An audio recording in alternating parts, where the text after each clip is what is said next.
Salut tout le monde, moi c'est Nick. Moi c'est Ali, puis aujourd'hui on est là pour l'analyse de l'épisode 3 de la série Falcon and Winter Soldier. Donc sans plus tarder, on va se lancer directement dans le résumé. Donc maintenant pour le résumé, comme à l'habitude, je vais te laisser y aller, t'es notre expert. Yes. Parfait, donc l'épisode commence directement en partant. On a John Walker qui intervient en Allemagne dans le fond pour un espèce de truc de drogue dans le fond. Il rentre dans la bâtisse, tout ça, puis en prenant le gars en otage, il se fait très clairement montrer qu'il n'est pas respecté autant que l'ancien Captain America, comme vraiment loin de ça, il se fait même littéralement cracher d'en face par le gars. Donc c'est ça, on se rend compte à quel point il est pas craint ni respecté comme l'ancien Captain America. Donc c'est quelque chose qu'on pouvait peut-être s'attendre, mais là vraiment on a la preuve concrète que c'est ça, je me répète pour la millième fois, il est juste comme pas respecté.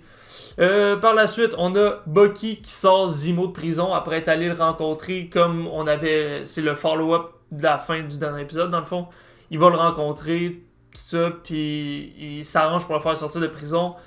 Sans le dire à Sam, il le dit à Sam pendant que c'est en train de se faire, donc c'est pas mal ça. Puis Sam, il est assez fâché de la situation quand il voit Zemo apparaître. Après ça, on a Sam, Bucky et Zemo qui vont à Madripoor. Dans le fond, pour aller parler à une certaine Selby. Selby, on voit que c'est un peu celle qui contrôle le marché noir. Ouais, le marché noir, si on veut, de Madripoor, tout ça, tout ce qui est criminel, tout ça, c'est un peu la kingpin de là-bas, si on veut. Donc, c'est ça, ils vont la rencontrer.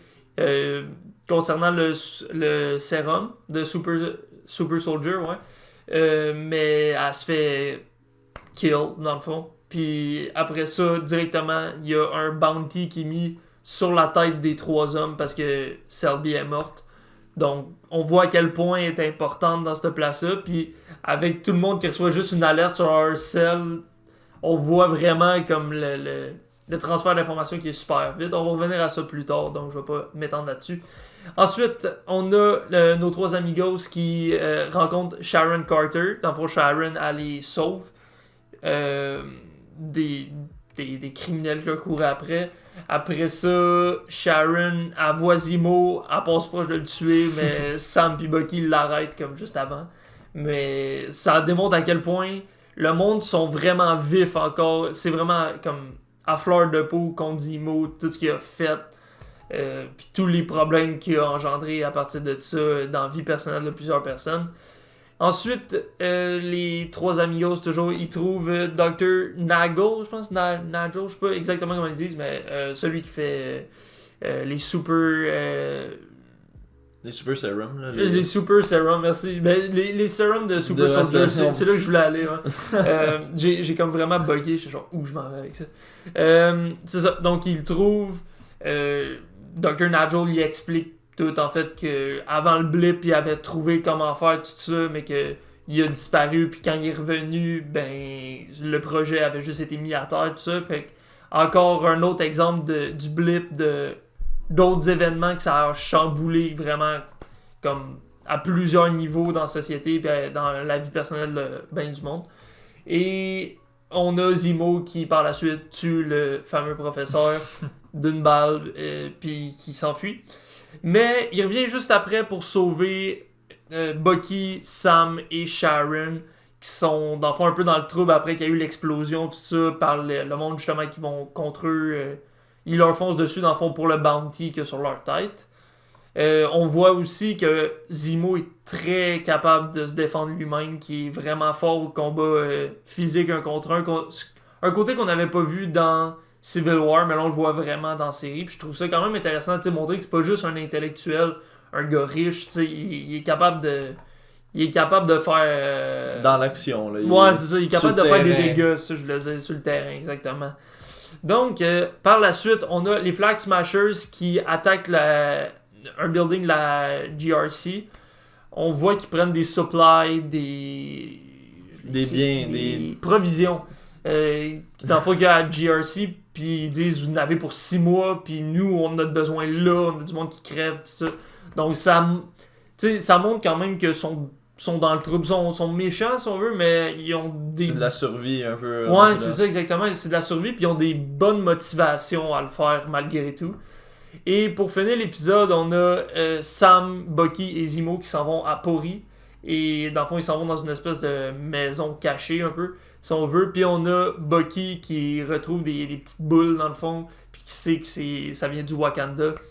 Et il y a Ayo, une soldate du Wakanda, qui retrouve puis qui lui demande New Zemo parce que clairement ils veulent leur peau. Ils veulent sa peau à la suite. Dans le fond, si on se rappelle bien, dans Civil War, c'est lui qui a fait le bombardement à l'ONU et qui a tué le père de T'Challa, T'Chaka. Donc voilà pour l'épisode numéro 3. Donc maintenant, pour nos scènes préférées, comme à l'habitude, tu parles pas mal, fait que ça va être à mon tour. Je vais commencer. Donc ma scène préférée, comme t'en as parlé un peu plus tôt dans le résumé, c'est la scène où est-ce que justement on donne le bounty sur la tête de tout le monde, puis que les notifications rentrent, puis on voit, tu sais, même le message, le 1000$ en bitcoin si vous réussissez à les tuer, tout ça, même si c'est peut-être plus le montant, je me rappelle plus exactement, mais en tout cas, j'ai vraiment aimé cette scène-là, puis c'est un peu parce que ça me fait rappeler, on dirait, les John Wick. Vraiment, là, tu sais, on sait, ben, je veux pas me mettre à expliquer les John Wick non plus, puis à faire des spoilers pour ceux qui l'ont pas vu, mais à un moment donné, vers la fin de John Wick 2, début de John Wick 3 en entier, il y a comme des bounties sur la tête, puis c'est un peu ça, là, je trouve, ça donne un peu cet aspect Killman un peu, là, tu sais, en tueur à gage, c'est ça que je cherchais comme mot. Donc, non, j'ai vraiment aimé ce passage-là, puis juste en général, ça finit par une belle scène de combat, puis de gunshot. Donc, non, c'était une très belle scène que j'ai trouvée. Pour ce qui est de ma part, ma scène préférée de l'épisode numéro 3, ça a vraiment été, dans le fond, quand le nouveau Captain America, John Walker, j'allais dire John Wick, John Walker, imagine John Wick, Captain America, ça serait épique. Je pense qu'il se ferait respecter. le respect serait très haut, man. Ouais, c'est ça. Donc, John Walker rentre dans le building, tout ça, puis on voit vraiment comme le disrespect qu'il y a, tout ça. Puis je pense que, tu sais, le moment qu'il a crié « Do you know who I am? » Puis le gars, il lui dit juste « Oui, je sais t'es qui, puis je m'en sac. » Comme, puis il vient d'y cracher d'en face, pis tout. Ça démontre vraiment, tu sais, c'est pas juste un petit manque de respect, genre je te pile ses pieds, là. C'est vraiment comme une grosse claque à la gueule, puis genre, on s'en fout de toi, là. T'es qui, dans le fond, c'est vraiment ça, là. Puis, ben, si je peux rajouter aussi, je trouve il a l'air désespéré un peu, John Walker, dans cette scène-là. On dirait, il s'attend, comme en recevant ce titre-là, que tous les trucs que l'ancien Captain Américain... Donc oui, c'est ça, que l'ancien Captain America, oui, désolé, l'heure, il se fait tort un peu, puis je commence à être fatigué, mais oui, c'est ça. Donc, il s'attendait un peu à avoir tous les privilèges que l'ancien Captain America avait, juste en héritant de ce titre-là. Mais je trouve que ça le ramène un peu au sol, puis ça lui dit t'as rien prouvé, t'es personne, tu t'es fait donner ça, mais tu le mérites pas nécessairement. T'sais. Fait que maintenant, t'as des choses à prouver avant de pouvoir comme utiliser ce titre-là pour justifier tes actions, puis comme engendrer un peu de la peur chez les criminels. Ouais. Fait que, non, j'ai vraiment trouvé aussi, sur cet aspect-là, ça le ramène au sol, puis ça le fait relativiser un peu. Là.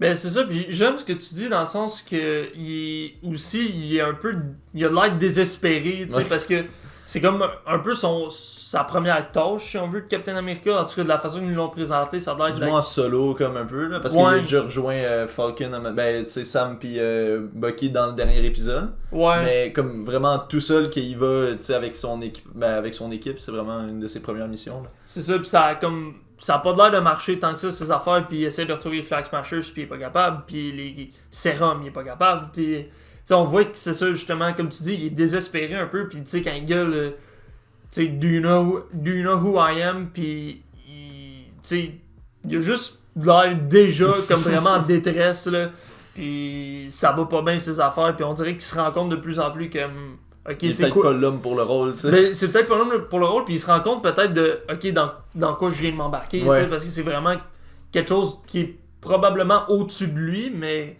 tu sais, qui se dit je veux dire, je vais faire ce que je peux, pis tout, mais c'est vraiment. C'est un autre game là, que d'être soldat, là. Fait que. C'est ça, c'était vraiment intéressant dans le fond de la façon qu'ils ont présenté la scène, de la façon vraiment qu'ils ont montré qu'il n'y a comme aucun respect envers ce gars-là présentement, du moins. et du côté des héros et du côté des méchants. Fait qu'il reste pas grand monde qui le respecte présentement. Là, fait que... Donc maintenant pour la partie des théories et attentes.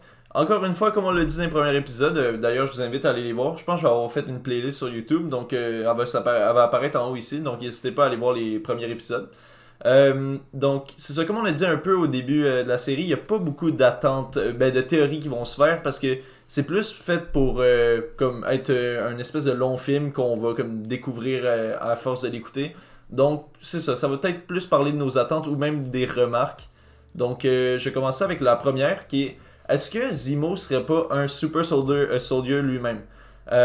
Ça se pourrait aussi, tu sais, que la raison pourquoi il y a des informations, ça se voit que lui-même ait ce sérum-là en lui, excuse. Donc, comme on l'a vu dans la scène des combats, il est quand même pas pire. Il peut se débrouiller, il est capable de se battre, donc ça vient à se dire, est-ce que lui serait pas un super soldier, puis que, tu sais, il est capable de riposter puis de donner des coups lui aussi, tu sais. Fait que, non, je pense que c'est vraiment à garder en tête, puis... ça va peut-être jouer un rôle aussi parce que si le sérum en lui, ça veut peut-être dire aussi qu'il est associé avec les Flag Smashers. Donc, ça peut mener d'autres choses, juste le fait qu'il l'aide. Donc, c'est vraiment ça.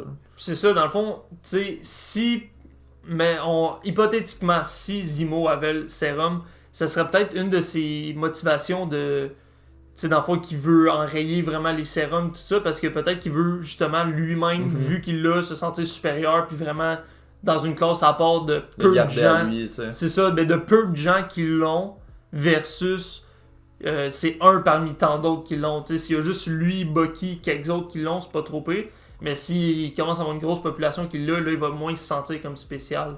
Donc ça pourrait être une motivation que ça lui donnerait si jamais il y avait le sérum. Donc, le prochain élément qu'on voulait parler, c'est le Power Broker. C'est le nom de l'épisode. Et aussi, ça vient très souvent dans l'épisode, dans le fond, qui parle du Power Broker. On a fait nos recherches un peu parce qu'on ne sait pas encore c'est qui le Power Broker dans la MCU. On n'a jamais entendu parler avant, du moins, à moins que je me trompe, mais au nombre de fois que j'ai vu les films et les séries, ça me surprendrait. Là. Donc, c'est ça. Dans le fond, dans les comics, le Power Broker, c'est un méchant qui vend des superpowers, mais qui sont dangereux à du monde qui sont comme désespérés un peu. Fait qu'il profite de ce monde-là. Dans le fond, ce qui vend le sérum, ça vient avec une espèce de côté addictif qu'ils ressentent le besoin de ravoir des doses, alors qu'il n'y en aurait pas nécessairement de besoin. C'est ça que j'ai compris un peu. Donc, dans le fond, c'est ça le Power Broker. Et le Power Broker, c'est lui qui, dans les comics, toujours a donné les superpowers à John Walker, qui, on rappelle, est le nouveau Captain America. Donc, ça serait super intéressant de voir si, justement, comme on parlait tantôt, John Walker devient de plus en plus désespéré, il se sent pas à la hauteur, tout ça, puis qui finit par rechercher un sérum, tout ça, puis qui finisse par aller voir le Power Broker qui lui donnerait un sérum. Donc, ça serait vraiment intéressant à voir, justement, s'il va y avoir des liens comme ça qu'on a vu dans les comics, qui vont peut-être refaire dans la MCU, ou d'autres liens qu'on n'a pas vu encore, évidemment. Mais c'est ce qui conclut, dans le fond, très généralement, là, on s'entend, on n'est pas rentré dans les détails, mais c'est qui le Power Broker, puis son lien. Là. Donc, juste pour, dans le fond, comme vous dire, là, le Power Broker, de ce qu'on comprend, ça va être lui le main villain au final, ouais. C'est ça, de la série. Là, on voit de plus en plus qu'il prend de l'ampleur, puis il va prendre une ampleur. C'est mentionné aussi de plus en plus, tu sais, ils l'amènent, ils veulent y donner un sentiment d'importance, donc c'est sûr qu'il va revenir. Exactement. Ici, je peux rajouter aussi sur ce que tu as dit. Tu parlais du lien entre Captain America puis de Power Broker. Mais aussi, ça revient un peu avec une théorie qu'on avait la semaine passée, donc encore une fois, je vous invite à aller voir l'ancienne vidéo. Pas qu'on sens des fleurs, mais... ouais, c'est ça. T'sais, mais non, c'est ça, ça revient un peu avec la théorie qu'on avait sur le futur de Captain America. Comme quoi, peut-être à un moment donné, il deviendrait plus du côté obscur, dans le sens qu'il deviendrait peut-être plus un vilain. Donc, s'il y a un lien à un moment donné avec le Power Broker, ça se peut que ce tournant-là dans sa vie se fasse, puis que ça mène à une conclusion avec l'histoire de ce Captain America-là. Mais pour plus de détails, c'est sûr, je vous renvoie à la dernière vidéo qu'on a faite. Donc, il va l'avoir en fin de vidéo, donc n'hésitez pas. Ouais, puis justement, ce que tu dis, tu sais, ça va amener un peu le fait que si, évidemment, ce qu'on parlait, ça se concrétise, sais, aussi, si John Walker reçoit le sérum, on s'entend qu'il va falloir qu'il donne quelque chose en échange. Mais si un super-héros comme Captain America, encore plus, est redevable envers un vilain, tu sais, c'est là que ça devient vraiment des zones très très grises, puis des zones dangereuses que ça crée pour John Walker, puis moralement aussi, qu'est-ce que ça l'amène, comme qu'est-ce que je devrais faire, qu'est-ce que je devrais pas faire, tout ça. Même si je pense, en tant que tel, recevoir le sérum de Super Soldier, c'est pas nécessairement mauvais, on va dire, à moins que ça... Tu sais, qu'on apprenne plus tard que c'était conclu que lui le recevrait pas. Mais, tu sais, c'est encore là, qu'est-ce qu'il va devoir donner en échange au Power Broker pour recevoir le sérum. Donc, ça va juste confirmer justement encore plus, comme mon frère disait, la théorie. La théorie, puis de quel côté John Walker va finir par aller. Pour la dernière attente, dans le fond, on voulait parler du lien entre Sam, Bucky et Zemo. Depuis le début de la série, on s'attend un peu à ce que Zemo, ça soit la personne qui va backstab Sam et Bucky. Mais avec la fin du dernier épisode, c'est à se dire, est-ce que c'est pas Sam et Bucky qui vont essayer de le backstab? On voit Bucky. Surtout Bucky, en fait. Ouais, Bucky, parce que c'est ça, comme on voit à la fin, c'est lui qui s'en va parler avec, je m'en rappelle plus c'est quoi le nom. C'est Ayo. Ayo, ça, du Wakanda. Donc, c'est à se dire, est-ce que, comme ils vont conclure un marché comme quoi, ils finissent avec Zemo ce qu'ils ont à faire, puis qu'à la fin, ils font juste le livrer au Wakanda, ou du moins essayer de plan pour que ils fassent leur mission, mais que le Wakanda réussisse quand même à prendre... En prendre possession de lui. Oui, merci beaucoup, j'ai mélangé mes mots, mais oui, c'est ça. Donc, est-ce que ça va être finalement Sam et Bucky qui vont le backstab, puis est-ce que Zemo, à un moment donné, va être au courant de ça, puis il va essayer lui aussi des backstabs, tu sais? Donc, ça peut amener de quoi d'intéressant, puis je pense que ça valait la peine de le mentionner ici. Mais justement, puis tu sais, dans le fond, on a parlé dans la dernière vidéo qu'on pensait sûrement que Zemo allait les backstab. Puis là, que finalement, ce soit le contraire, c'est un petit peu comme, pas choquant, mais tu sais, qu'on se rend compte que, du moins, il se prépare à peut-être ce que ça va arriver. Encore là, est-ce que Bucky savait déjà avant d'arriver à Pori que les gens du Wakanda surveillaient, tout ça, on le sait pas encore. Mais ça va être intéressant à voir. Mais aussi, tu sais, en ce moment, on voit Bucky qui se prépare à peut-être backstab Zemo.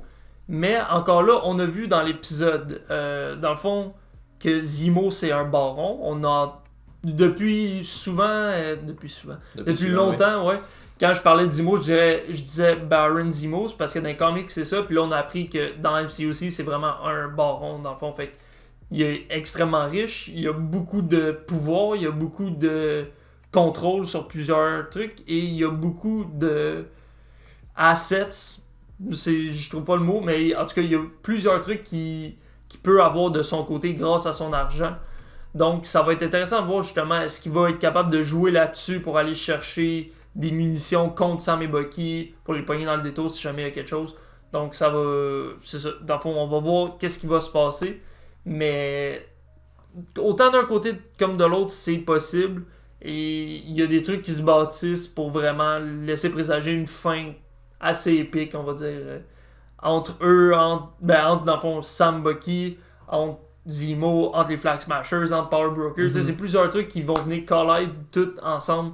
Puis ça va, d'après moi, ça va donner une fin assez épique. Puis probablement, moi je pense que de la façon que ça se déroule, du moins, c'est très possible qu'il y ait une saison 2, contrairement à, mettons, WandaVision. Je pense qu'il laisse plus d'espace, de place, dans le fond, à une potentielle saison 2 que justement WandaVision. Parce qu'il faut tenir en compte qu'il reste juste 3 épisodes. Ouais, on est déjà à moitié. 3 épisodes, il avait dit maximum 50 minutes. Là, le dernier a dépassé un peu, mais encore là, c'est de pas beaucoup. Donc, c'est ça vient se dire sûrement qu'il va avoir une saison 2. Puis je tiens à dire aussi, Zemo a prouvé de son côté, lui, qu'il est capable de se faire truster. Il aurait pu les backstab au moment où est-ce qu'eux ils étaient dans la merde, mais il a quand même décidé de les sauver. Ouais. Donc, de ce côté-là, au moins, il s'est prouvé. Puis est-ce que ça va être tenu en compte par Bucky et Sam à la fin?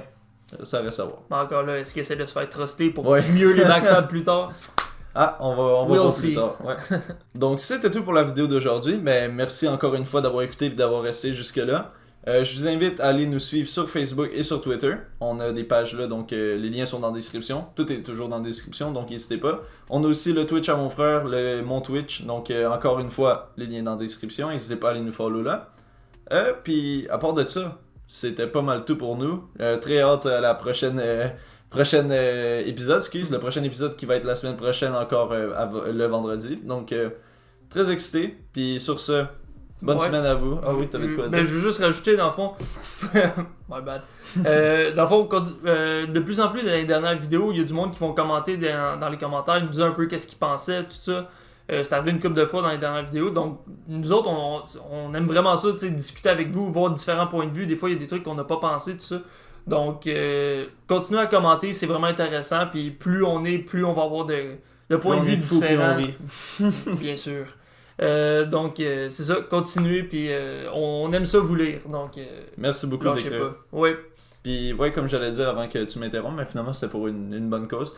Mais, ouais, c'est ça. Donc, merci beaucoup d'avoir resté. N'hésitez pas aussi à lâcher un like puis s'abonner. C'est sûr, je l'ai pas dit, mais c'est évident. Donc, toujours apprécié. Yes. Mais, puis sinon, c'est ça. À la semaine prochaine. Salut tout le monde. Ciao. Capitaine américain.